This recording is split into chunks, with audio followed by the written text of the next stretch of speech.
Vrasja makabre e Ilarias Sulës, 22 vjeçares shqiptare, vazhdon të jetë një nga çështjet më të përfolura në Itali, me detaje të reja që zbulojnë nga hetimet që vijojnë prej 2 javësh. Së fundmi janë zbuluar edhe mesazhet që Mark Sampson, i dashuri i Ilarias që vrau në mënyrë makabre 22 vjeçaren, i dërgonte shoqes së saj të ngushtë. Në mesazhe shkruaj se Ilaria kishte njohur një djalë të ri dhe se kishte shkuar të flinte me të, por në momentin që dyshimet u ngritën nga ana e Maria Sofias, shoqes së ngushtë të shqiptares, Sampson flaku telefonin. U takuam këtë mëngjes jashtë Sapiencës dhe më pyeti nëse do dilja me të.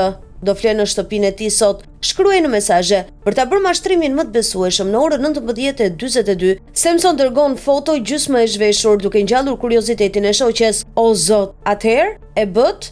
Dhe Sampson shkruan nga telefoni i Ilarias: Po, kam bërë një marrëzi. Kur mikesha e saj e pyeti se ku ndodhet, Sampson u përgjigj: Nuk kam dëshirë ta them, Sofi, dua të ndihem e lirë në çdo kuptim, pa pasur dikë që të më pyes ku jam. Kur ju kërkuaj lokacionin, Sampson shkruajti: Nuk mundem me dashur, më fal, jam pothuajse në Napoli. Maria Sofia është e shqetësuar. Okej, bëj si të duash, nuk po të gjykoj nëse ke shkuar në Napoli, por sigurisht nuk do ja tregoj Markut, sepse më ka ndodhur edhe mua një herë të shkoj në shtëpinë e dikujt dhe po ndodhte diçka, do të isha në merak të madh. Sampson ju përgjigj: Nëse jam në hall, mund ta zgjidh vet. Koha kalon dhe nuk ka ende lajme për Ilarian. Maria Sofia e telefonon disa herë, por vajza nuk përgjigjet. Ilaria më ka telefonuar mamaja jote, po thret policin. Në mesditë Sampson përgjigjet në emër të vajzës. Të lutem, e harrova fare që duhet të shkoja në Terni. Nuk jam në Rom. Përgjigja nuk e bind Maria Sofian, e cila kërkon konfirmim. Nuk kam besim, duhet të dëgjoj nga ti, duhet të shoh. Tani, ndërsa Sampson nga ana e tij shpik justifikime të reja, mikrofoni nuk e kam funksional, telefoni më ra në ujë.